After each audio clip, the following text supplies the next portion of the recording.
बजरंग बली का हर पल नाम लिया करो।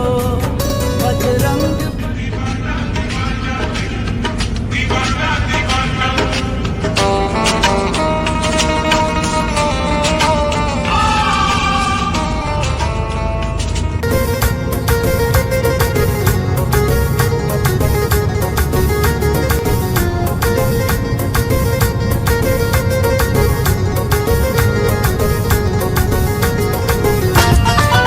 मुझे तेरी नजर ने